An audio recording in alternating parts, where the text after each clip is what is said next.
આ દિવસોમાં આદિવાસી વિસ્તારોમાં ભીલ પ્રદેશનો મુદ્દો એ ચર્ચાનો કેન્દ્ર બન્યો છે। આદિવાસી સમાજના રાજકીય નેતાઓ છે તેમના એક બાદ એક નિવેદનો સામે આવી રહ્યા છે અને 29મું રાજ્ય છે તે ભીલ પ્રદેશ બનાવવામાં આવે તે પ્રકારની માંગ ઉઠતી દેખાઈ રહી છે। આમ આદમી પાર્ટીના ડેડિયાપાડાના ધારાસભ્ય ચૈતર વસાવા અવારનવાર સભાઓ ગજવતા હોય છે। તેઓ અચૂકપણે ભીલ પ્રદેશનો મુદ્દો ઉઠાવતા હોય છે અને હવે તેમના સુરમાં સુર છોટુ વસાવાના પુત્ર મહેશ વસાવા પણ પુરાવી રહ્યા છે। પોતે ભારતીય આદિવાસી પાર્ટીના રાષ્ટ્રીય અધ્યક્ષ છોટુ વસાવા પણ ભીલ પ્રદેશની માંગ છે તે છેલ્લા ઘણા વર્ષોથી ઉઠાવતા હતા અને તે માંગ હવે ક્યાંક ને ક્યાંક આ નેતાઓ છે તે એક મંચ ઉપર જોવા મળતા હોય ને એક સાથે આ મુદ્દો ઉઠાવતા હોય તેના કારણે પ્રબળ માનવામાં આવી રહી છે। જણાવી દઈએ કે આજે ડેડિયાપાડા ખાતે વન જમીન અધિકાર અંતર્ગત એક કાર્યક્રમ યોજાયો હતો અને આ કાર્યક્રમ દરમિયાન આમ આદમી પાર્ટીના ડેડિયાપાડાના ધારાસભ્ય ચૈતર વસાવા અને ડેડિયાપાડાના પૂર્વ ધારાસભ્ય છોટુ વસાવાના પુત્ર મહેશ વસાવા એક સાથે જોવા મળ્યા એક મંચ ઉપર।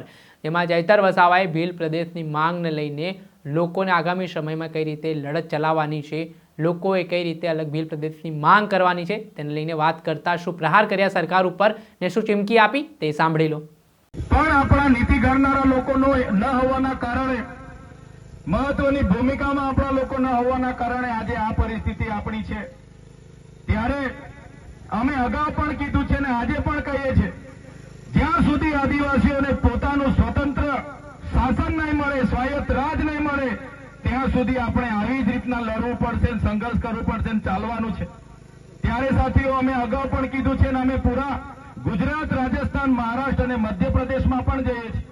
આજે 50% લોકોને અમે ભીલ પ્રદેશના બેનર હેઠળ રાજસ્થાન, મધ્યપ્રદેશ અને મહારાષ્ટ્રના તમામ સાથી આગેવાનો સાથે મળીને બધાની મહેનતથી છોટુભાઈ વસાવા સાહેબ હોય, મહેશભાઈ હોય, રાજકુમાર રોથ હોય, ભવરલાલ પરમાર હોય, કાંતિભાઈ આદિવાસી હોય કે કમલેશભાઈ ડોડિયા મધ્યપ્રદેશથી હોય, બધાના સહકારથી અમે જાગૃતનું બેડું ઉપાડેલું છે। આવનારા દિવસોમાં દેશનો 29મું રાજ્ય ભીલ પ્રદેશ આપણે બનાવવા માટે આગળ આવવું પડશે। આજે 50% લોકો જાગી ગયા છે, પોતાની પાર્ટી, પોતાનું સંગઠન, પોતાનું ધર્મ સંપ્રદાય ઘરે મૂકીને ભીલ પ્રદેશની માંગ સાથે સહમત બન્યા છે। ત્યારે આવનારા દિવસોમાં પણ આ ભીલ પ્રદેશની લડતને આગળ જવાવા માટે, આગળ ધપાવવા માટે આગળ આવવું પડશે। ત્યારે જ આપણો ઉદ્ધાર થશે એવું અમે સ્પષ્ટ માનીએ છીએ। આજે નર્મદા ડેમના પાણીની વાત કરીએ, ઉકાઈ ડેમના પાણીની વાત કરીએ, મોટી મોટી જીઆઈડીસીઓ અને કારખાનાઓને આપવામાં આવે છે। નર્મદા ડેમનું પાણી કચ્છ સુધી લઈ જવામાં આવે છે, 500 કિલોમીટર પાણી લઈ જવામાં આવે છે।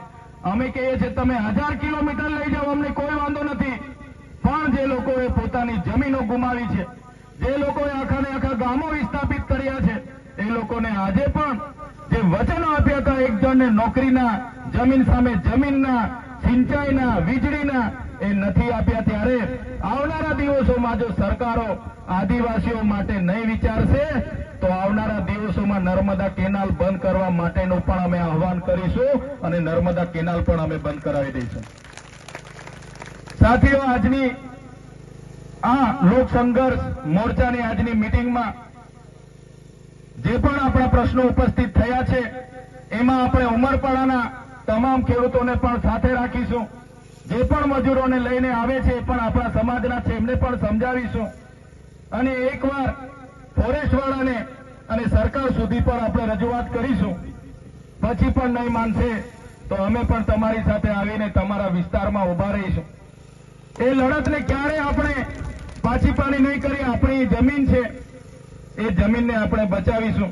વધારે વિશેષ નથી કહેતા, આગળ પણ એક વ્યારા ખેડૂત સંમેલન છે, એમાં પણ મારે હાજરી આપવાની છે। ત્યારે આજના આ કાર્યક્રમમાં લોક સંઘર્ષ સમિતિ વતી અમને તમામ આગેવાનોને અહીં પધારવા માટેનું આમંત્રણ મળ્યું, અમારું સ્વાગત કર્યું, સન્માન કર્યું અને અમને બોલવાની જે તક આપી છે એ બદલ તમામ આયોજક મિત્રોનો અમે આભાર માનીએ છીએ। આજે પણ દેશમાં જો કોઈનું સૌથી મોટું શોષણ થતું હોય તો એ આપણા આદિવાસી સમાજનું થાય છે।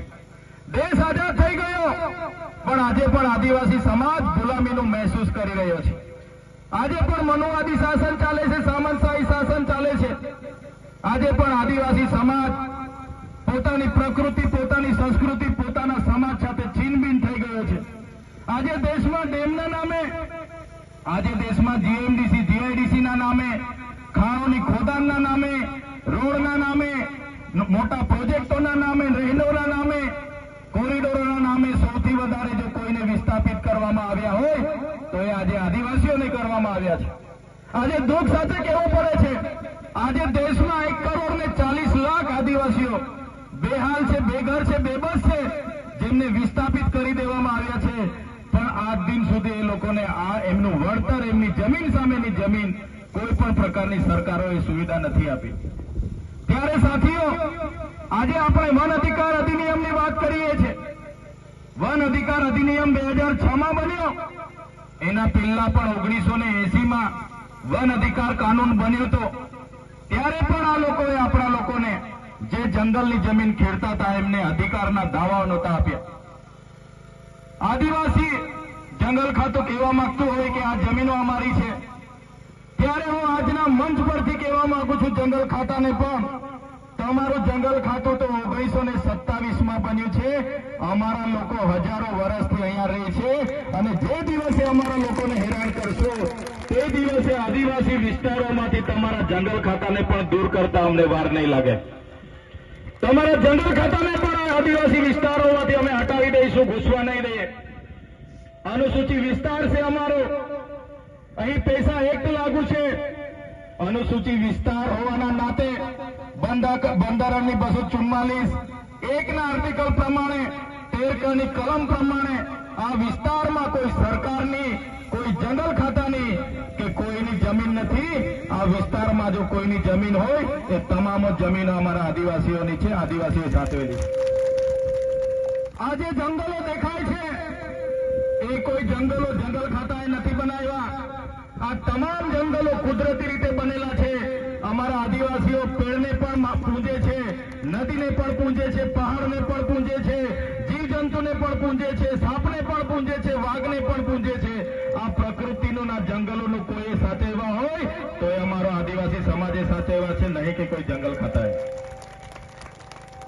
ત્યારે 1980માં પણ આપણને દાવા હક નથી મળ્યા અને 2006માં જયારે કાનૂન બન્યો, એ કાનૂન અંતર્ગત પણ જે લોકો વર્ષોથી પોતાની પરંપરાગત રીતે ખેતી કરતા હતા, રહેઠાણો હતા, એમના નિયમ અંતર્ગત એમને જમીન આપવા માટે 2006ના અધિનિયમના કલમ 3માં પ્રકરણ 4 અને /5માં લખેલું છે, કોઈ પણ આદિવાસી પરંપરાગત રીતે રહેઠાણ કરે, ખેતી કરે, એને કોઈ પણ રીતે એને દૂર નહીં કરી શકાય, એનું દબાણ હટાવી નહીં શકાય.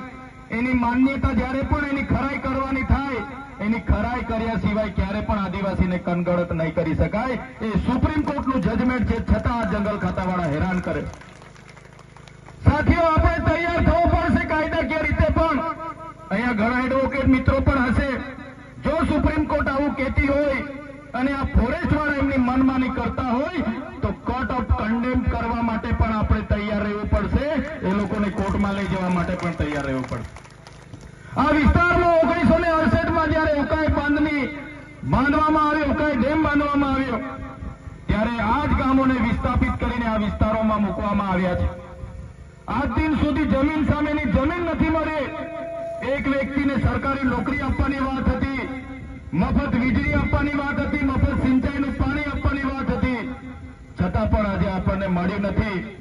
ત્યારે આ દુઃખની વાત છે. ઉકાઈ ડેમ હોય, કાકરાપાળ હોય, નર્મદા ડેમ હોય કે કડાણા ડેમ હોય કે કરજણ ડેમ હોય, જે પણ મોટા મોટા પ્રોજેક્ટો આવે છે એમાં આદિવાસીઓ પોતાનું ખૂબ મોટું યોગદાન આપ્યું છે. છતાં આજે દેશમાં 80% આદિવાસી ગરીબી રેખાની નીચે જીવે છે.